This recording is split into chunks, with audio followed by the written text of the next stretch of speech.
tumulong sa mga gawain at dumayo ng kain, kaya naman ay for the go.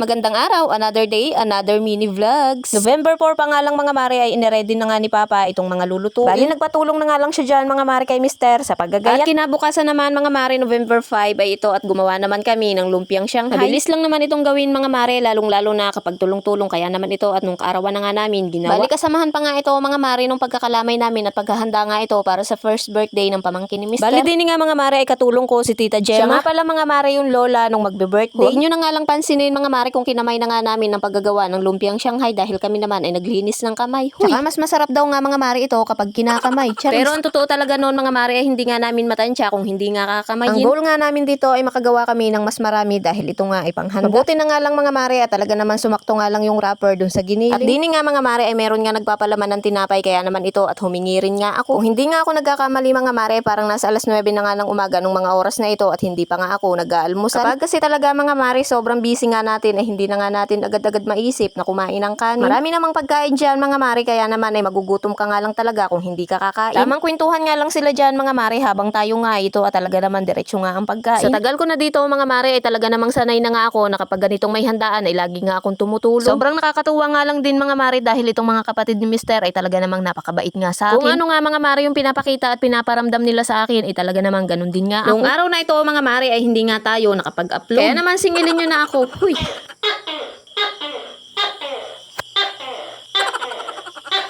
So ayan na talaga namang naki-voice over nga din itong tuko na ito. Kaya naman pinagbigyan ko na talaga mga mare at lagi din namang ganyan. Huy. Anyway, kaya nga pala tayo mga mare ay walang upload kahapon dahil tayo nga ay nalasing. Huy. Bihira lang ako mga maring mag-inom, talaga namang katuwaan nga lang talaga. Yung kwentuhan lang ba mga mare ang masarap doon, hindi yung alak. Bakit kayo nasasarapan sa alak? Eh ang sama naman ang lasa. Charis. At din naman ay pinuntahan ko nga itong aking Mister na talaga namang magang-maga nga ay talagang napakasama nga ng aking loob din. Charis. Pero no choice tayo mga mare, kailangan nating maging okay dahil ito at hahanapin nga tayo ng kanyang mga kamag-anak. At dini nga ay nagpalitsyon nga rin sila, kaya naman ito at talagang excited na nga rin. At sabi nga ng batang ito na si Ivan ay siya nga daw muna ang magpapaikot habang si Mister ay nagpapabaga nga nung uling. At nakita ko rin nga mga mare ang dalawang ito na talaga naman busy nga sa pagtutuhog ng hotdog na may marshmallow. Pero tumulong nga ako dyan mga mare, hindi nga lang na videohan. Sariling sikap kasi ako mga mare dito sa pag-collect nga ng mga video clips. Lahat ng mga gawain na nakita nyo dyan mga mare ay tumulong nga ako, hindi lang talaga na videohan maliban lang sa pagluluto. At dini naman ay tumulong din nga tayo mga mare sa paggagawa dito sa backdrop. At unicorn nga mga mare ang team, kaya naman ito at talaga namang makikita nyo nga lahat dito ay unicorn. At pagkatapos nga namin mga maring mag-decorate ito at ipapakita ko nga sa inyo ng buo. Kaya naman montage pasok. Huy, charis.